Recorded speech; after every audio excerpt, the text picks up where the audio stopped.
What is going on? Your favorite YouTuber here, Bo Levin. I'm super excited to have you guys watching today. This is an awesome video. We've actually had some people ask us lately for this, so we're excited to share this with you. If you have not seen our channel before and this is your first time visiting, you know, we're thankful to have you here. This channel is all about business, finance, money, kind of the whole 9 yards. We pretty much kind of walk through it all, from doing real estate deals to developing to construction, how-to videos. This is kind of like your all-in-one stop shop channel, and it gets you set up. Today, we have a super cool video. We actually had someone reach out to us just recently and ask us how to sell your house for sale by owner.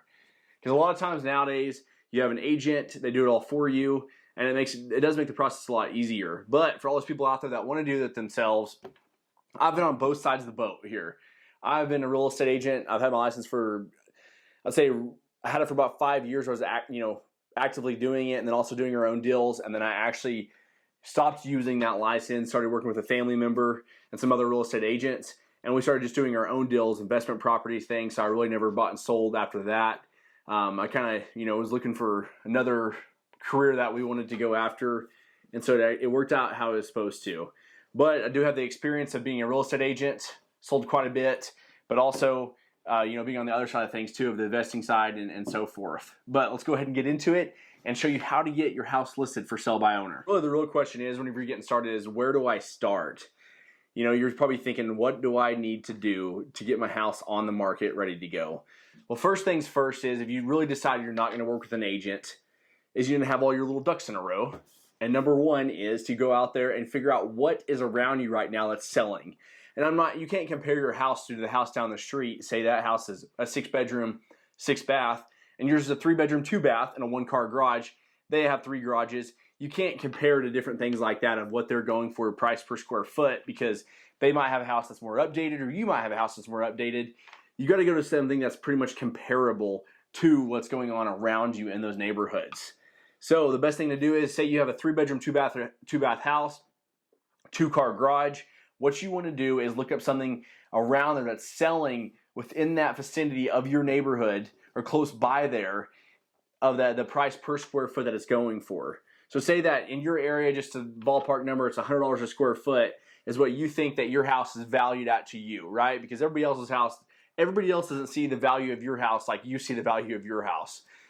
So if you go and look at this other house that's popped up the market, you want to make sure that the square footage is close. So what I always did whenever I was finding, comps for the area and looking at different prices, if I was going to go back and sell a flip or investment property, I would look at your price per square foot, and then also the square footage on that property. So if your house is 2,000 square feet, you want to make sure that this house over here is probably pretty close to that. I mean, 2,200, 2,300 square feet, or maybe in a little bit under, maybe 1,800 square feet. But you don't want to be going and looking at a 1,200 square foot house when yours is 2,000 square feet. It just doesn't match up on comps, price per square foot. And then be realistic, Like, don't, obviously every deal is going to be different. I know a lot of people put a lot of emotion into their deals, and I don't think that's a great idea. I think whenever you're looking at your house, like I said, look for those different other houses that are similar to yours. And then also look at your updates. Do you have, did you just put a brand new $50,000 kitchen in there and you updated all your bathrooms? Well, not everybody's taste is going to be the same as yours. So you also have to be realistic too when going to list your houses. Okay, if I list this for, 150 a foot, but everything else is going for 125 a foot around me, can I bring that new comp to this area? Like, is my house renovated and these other ones are partial renovated? A lot of those things come into play. And so make sure you map all those things out and you look at your house and compare it to pictures online of other houses for sale, and that will get you to that right point of being realistic on selling your house. Once you figure out all your numbers and you're ready to get it listed, the best thing to do is go out and get your for sale by owner sign at your local store. Stick that out there in the yard. Put your phone number on it. And if you have all the details figured out, the price per square foot, the price, location, tell some cool things about your house on there. If you have a pool in the backyard, ultimate hangout patio, make sure to list all those things out. Go back out there and create a little flyer and print out a bunch of flyers and put out there with a little info box in the front. Because I'm telling you, you might not think those work. Sometimes you'll have always the local neighbors coming by and just curious to see what you have going on in your house. but a lot of people do stop by. It also beats you having to answer your phone call, 50 times a day of people calling that aren't even serious. It kind of breaks down the price. I usually list everything out there, and I put some awesome pictures on the front of that, and that really has gotten a lot of houses and a lot of deals done for me or my clients I was working with at the time. That's probably one of the easiest things to do. Then, of course, you have Zillow. Zillow is awesome. I get on there, and you can do a for sale by owner. You can create an account and then list your house on Zillow for sale by owner. But the minute you do that, sometimes that list or your information gets sold to the agents in the area. So right when you do that, you're probably going to have about 50 agents to 100 agents be calling your phone saying, hey, I have a buyer for your house. Can we schedule an appointment? A lot of times, sorry for you agents out there if you're watching my video right now, but a lot of times that was for us to get our foot in the door. So if we call you and tell we have a buyer, a lot of times we wanted to come out to the house and, we might have a buyer, we might not, but I can get there, talk to you for a while, and possibly sell you on signing a listing agreement with me so you don't have to mess with meeting all the new buyers and screening them and things like that. I think that it's best, I'm looking out for you as the homeowner, is to ask them, okay, if you have a buyer, that's great. I'm going to go ahead and need some type of pre-approval or some type of letter to be able to come see this house that I know you're not just going to waste my time, because really you want to be straightforward with them so they can be straightforward with you and really make sure they do have a buyer before they just show up to your house. Quite a few agents that try to do that to us, and obviously I already had the expertise, so we never wasted any of my time because I knew what they wanted. I'm definitely not against agents.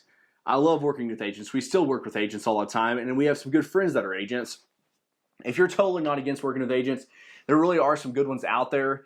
If you're not against paying that fee, because a lot of times if they list your house in some areas, depending on the size of your house, the cost of your house, everything could be anywhere from 4% to list it to 6%. 2 to the buying side or 3 to the buying side, and 2 or 3 to the listing side of things. And right, 6%, on a big number, that does add up pretty fast and can wipe you down of really if you don't have any equity in the house and kind of put you in a little bind. But what you could do as a for sale by owner is say, buyers agents welcome. And I think that's a big one. You can go out there and put that on your sign. And that means that these agents that already have a buyer driving around, they know that you're going to pay a commission so they don't have to fight with you. And that means they can get their buyer scheduled and with you and get somebody walking through the house and might be able to get your house sold.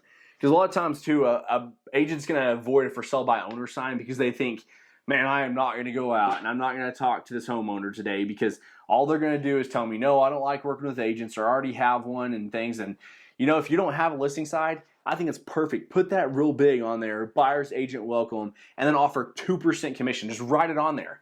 Then every agent's going to be flooding your house, driving by, or they might already be working with an agent that's their best friend. Well, they don't want to cut their best friend out of that commission. Now you already took that hassle out of it, and that's going to get them that 2% to their best friend, that's their agent, and get this house sold. Say you're going to get this buyer, right? And say someone shows up that doesn't have an agent over there, and you don't have an agent, right? Well, that's great news because then now all your fees are gone, your commission fees are gone.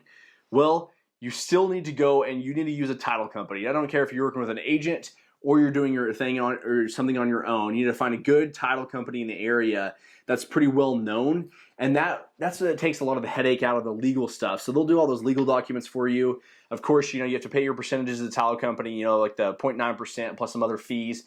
But that ensures that there's no liens against your property too for the new buyer.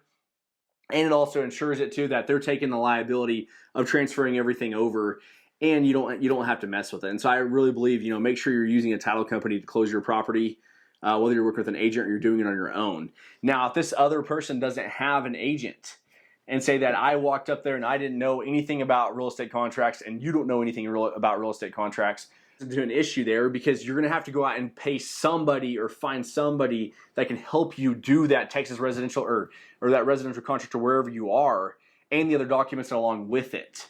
Because you don't want to get on there and just think that you're filling it out right and nothing's correct.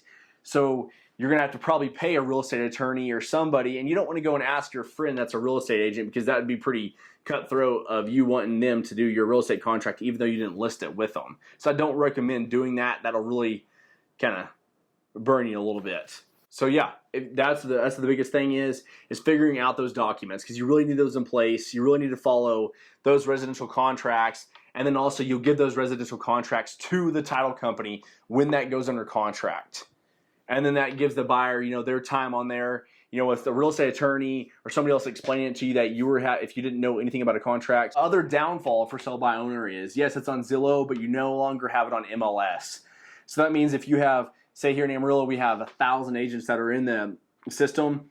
The minute that I post that house on MLS, there's 1,000 agents that see that, and who knows how big their contact list is or their buyer list that will see those. And people are constantly watching the MLS too to be able to find a property. So just know that that is the only downfall. You will not have it on MLS. You still will have it on Zillow, but a lot of people do get worried about not working with somebody that's looking out for them, like their agent or things. So like I said, if you put that buyer side, the buyer's agent deal on there, that'll help out a lot too. That's really the biggest key things of this right here, is to make sure, you know, you figured out your comps and they're comparable comps to your neighbor's house. Obviously, if yours is outdated and theirs is super updated, you know you're not going to be able to bring the same value for that, for your property. Making sure you get it listed on Zillow or one of those big websites like that, that helps out a ton. Like I said, your phone will be ringing, agents will be calling. Just make sure that they're serious, they have a buyer, and they're not just wasting your time to go over there and book, try to get you to list with them.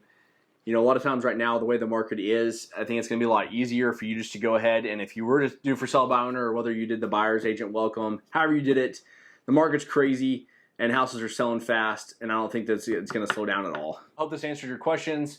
I really hope that this helps you out. If there's any more questions that you have, feel free to comment below and I'll get those answered for you. Thanks for watching, guys.